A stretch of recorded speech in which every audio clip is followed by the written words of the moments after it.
Olha que legal. Canabidiol, ele ajuda para induzir. Ele tem uma meia-vida de mais ou menos 10, 12 horas, então ele pode ser usado 2 vezes ao dia. Às vezes ele ajuda no sono. Essa questão de ser natural, isso para mim também é totalmente irrelevante, tá? Totalmente. Por quê? Porque existe na natureza muita coisa ruim. Então isso não é útil para mim. Mas é um remédio que tem poucos efeitos colaterais. Isso de fato realmente acontece. Então tem poucos efeitos colaterais canabidiol. Então, tem um distúrbio do sono, preinício, eu posso utilizar o canabidiol? Posso. É o primeiro remédio que eu uso? Não é. Não é. Por quê? Porque eu acho que tem outros remédios, às vezes até mais limpos do ponto de vista de efeitos colaterais e às vezes melhores, tá? Mas o canabidiol é uma ferramenta? É. Uso, tá? Mas em geral não é a primeira escolha. Eu começo sempre para aquilo que eu acho mais eficaz, mais simples e mais acessível.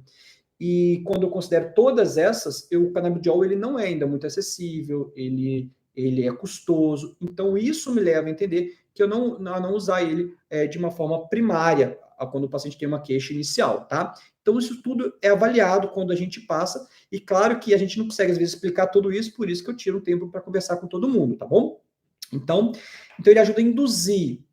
O Prolopa HBS, olha que interessante. O Prolopa HBS é uma formulação de levodopa de liberação mais lenta.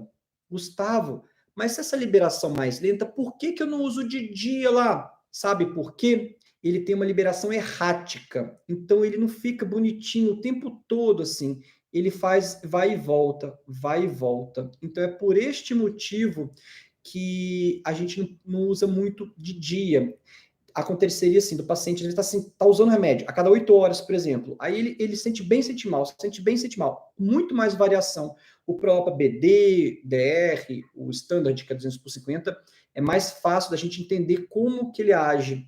Então a gente sabe que tem um ciclo. Depois de 30 minutos, dependendo do remédio, 30 minutos ele aumenta o pico, depois vai diminuindo. O HBS, ele é mais errático.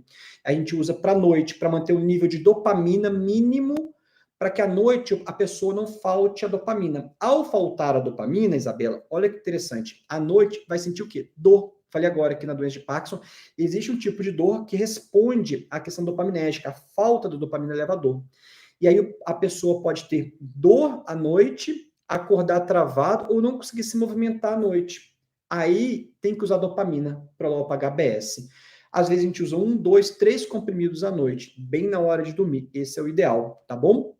Pode ser usado mais coisa. Eu posso usar os dois, Prolopa HBS, o canabidiol poderia ser utilizado. Aí seria mais para induzir, pode dar uma sensação de bem-estar. No estudo publicado em 2022, do Dr. Vitor Tumas e equipe de Ribeirão Preto, eles mostraram que o canabidiol não foi efetivo em um tipo de distúrbio comportamental do sono REM, que é um tipo de distúrbio do sono da pessoa com doença de Parkinson. Esse distúrbio chamado distúrbio comportamental do sono REM, ele acontece e as pessoas ficam, às vezes, gritam, chutam, no soco, dormindo. E eles tentaram usar o canabidiol em doses mais altas e a pessoa não melhorava desse aspecto do sono, mas elas tinham melhor qualidade do sono, então elas dormiam melhor, tá? Isso é um estudo muito bem feito, randomizado, então mostrou, assim, é uma comprovação, é uma evidência, não absoluta, mas é uma evidência do uso dele para o sono na doença de Parkinson, mas não para o distúrbio comportamental do sono REM, tá bom? Então, o que acontece? Muitas vezes é importante, né? A gente prescreve canabidiol para todo mundo de forma alguma, da mesma forma que não é um remédio ou outro. O tratamento é muito individualizado, né? O HBS ele não é substituto ao canabidiol e vice-versa. O HBS, o Prolopa HBS, é para a gente tentar manter o nível dopaminérgico durante o período da noite, evitar dores noturnas, rigidez ao acordar ou até mesmo essa questão de se mexer à noite. Canabidiol ajuda na qualidade do sono, a induzir, isso com toda certeza, tá bom? Então, deste modo, eles poderiam ser usados de formas diferentes, mas a gente deveria avaliar qual que é a queixa dele inicialmente. É para manter o sono? É para melhorar a qualidade do sono? Aí, o canabidiol pode ser útil. Lembrando que a gente também tem que considerar outros fatores, como o quê?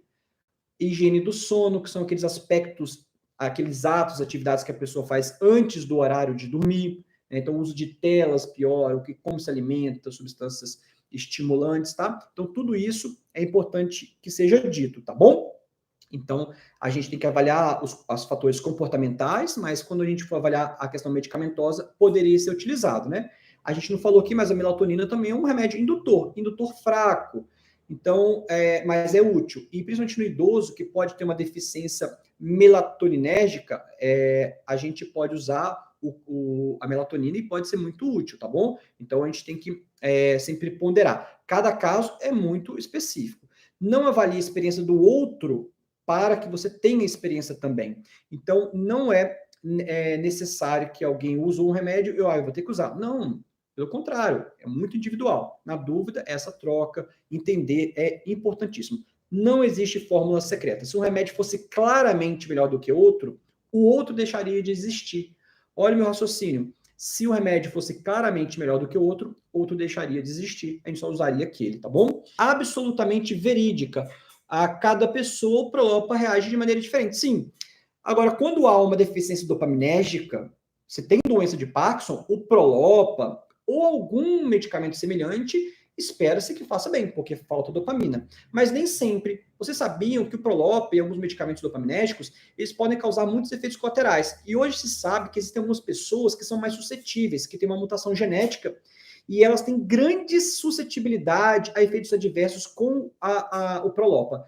E às vezes a gente muda, usa outra marca, Parquidopa, Exxon, e às vezes é suficiente. Às vezes não. A gente tem que fazer uma dessensibilização.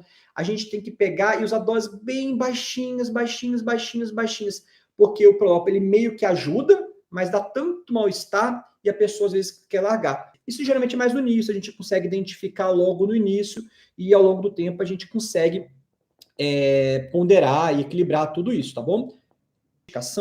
Que ela estimula também receptores dopaminérgicos. E ela é muito útil, porque ela tem formulações subcutâneas.